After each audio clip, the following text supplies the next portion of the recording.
여러분 안녕하세요. 오늘 얘기는요, 땅심 농사, 자연농 세 종류 기술적 비교입니다. 제가 이제 전편 7월달 농사 보여드리고요. 바로 그 전편에 100% 땅심 농사, 자연농 세 종류를 말씀드렸습니다. 지금 화학농, 친환경, 유기농, 자연농 보면 이제 땅심 몇 프로로 농사 짓는가, 이거에 대해서 뭐 나와 있지는 않습니다. 뭐 그렇게 또 글 정보 같은 것도 없고요.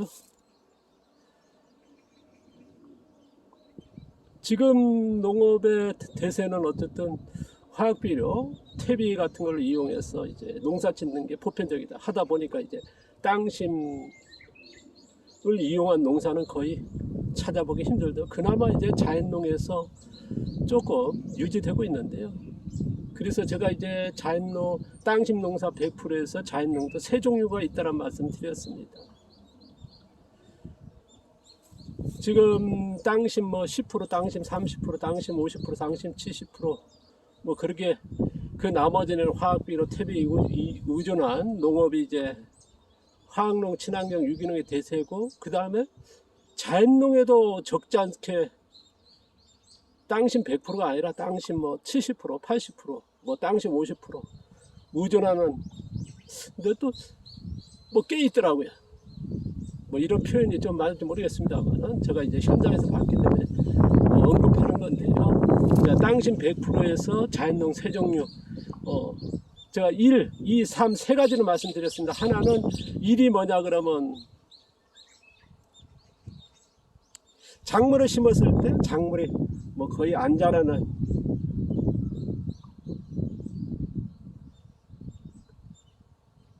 재배 기간은 보통 우리가 이제 촉성 재배, 뭐 전통 재배 같이 이제 작물의 생리기간의 이제 정도의 재배 기간이고요. 근데 이제 수확량이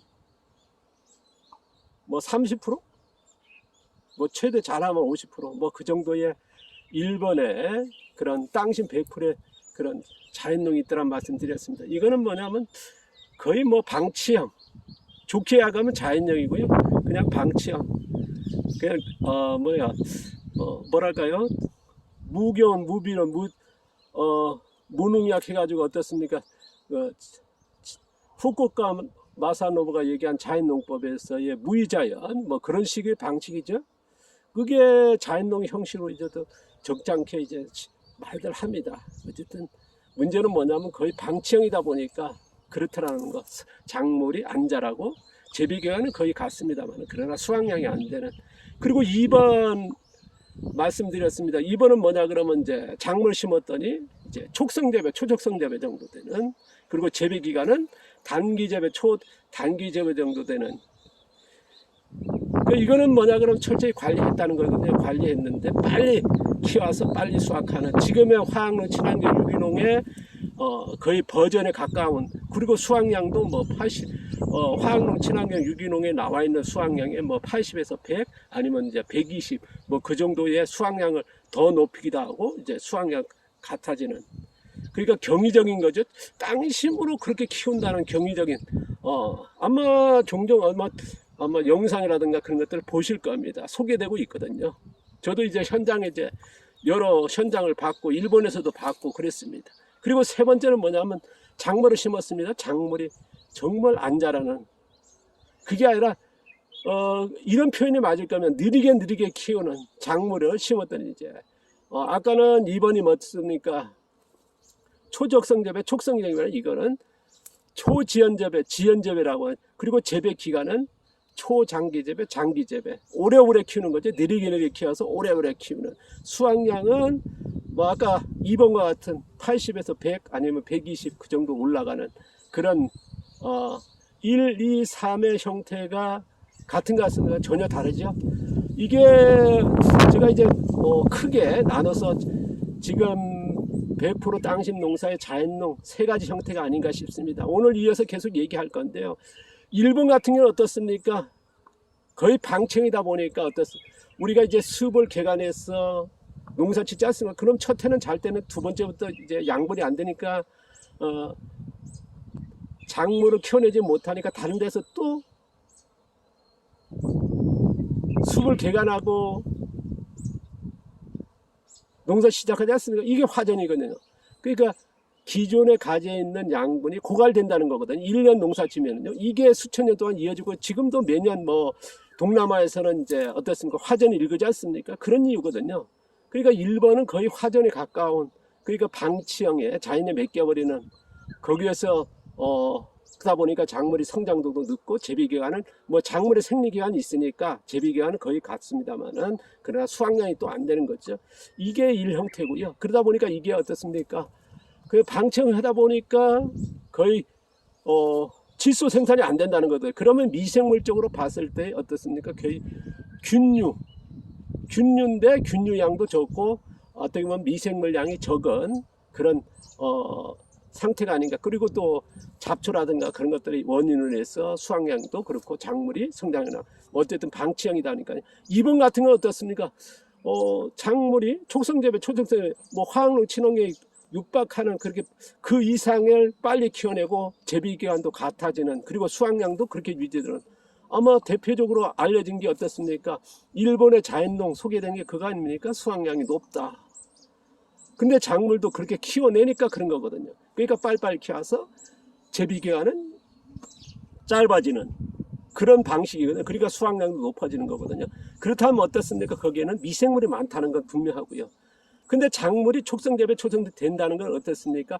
박테리아의 비율이 월등히 높다는 거거든요. 박테리아가 높으니까 어떻습니까? 질소가 생산이 많이 되지 않습니까? 질소가 생산되니까 촉성재배가 이루어지는 거고 단기 재배가 이루어지는 거거든요.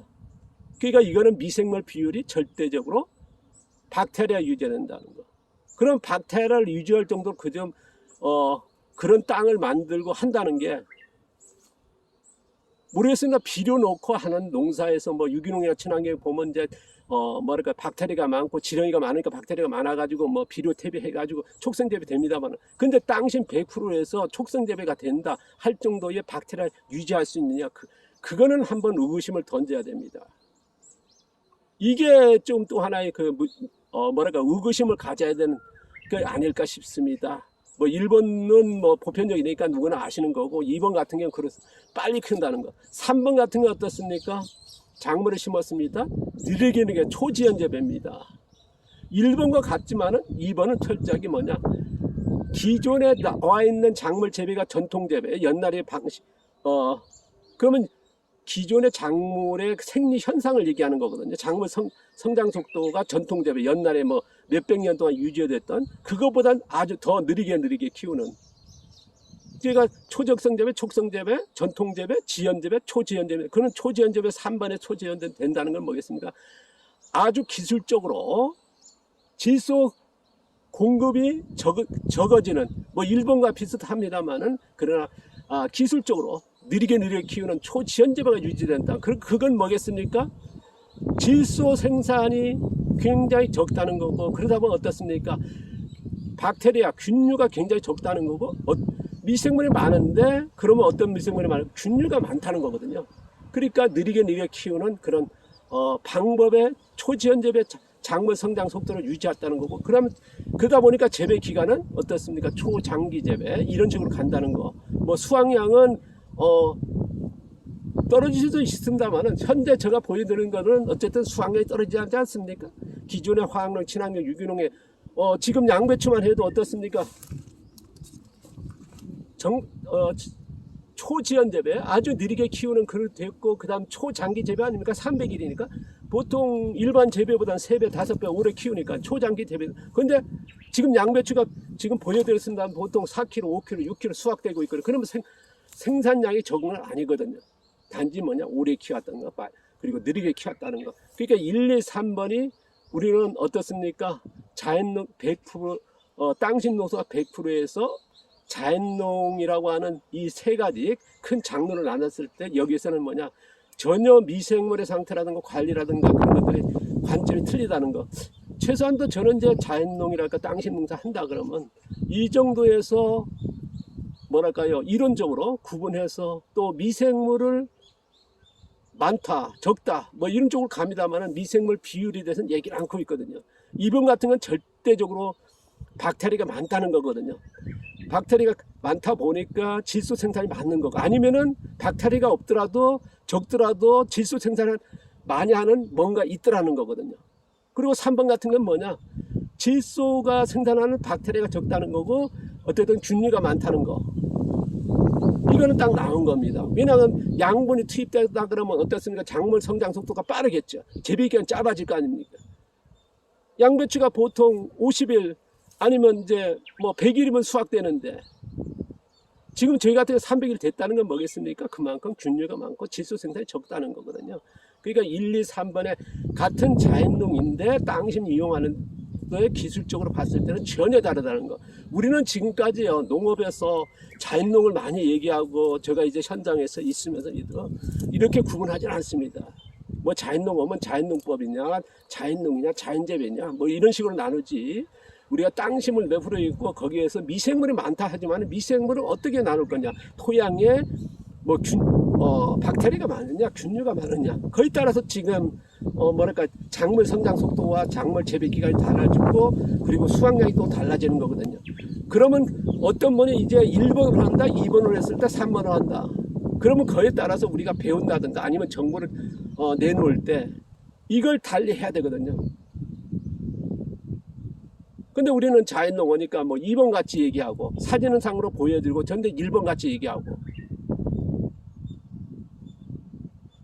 이런 것들에 지금 혼돈을 주지 않나 싶습니다. 그래서 제가 기술적 비교로서 오늘 1, 2, 3번에서는 분명한 건 뭐냐, 미생물적으로 다르고 관리 방법에서 다르다는 거. 그러다 보니까 성장 속도와 그런 것들이 재배 기간이 달라지고 수확량이 달라지고 그 다음에 미생물, 토양의 미생물 달라진다는 거.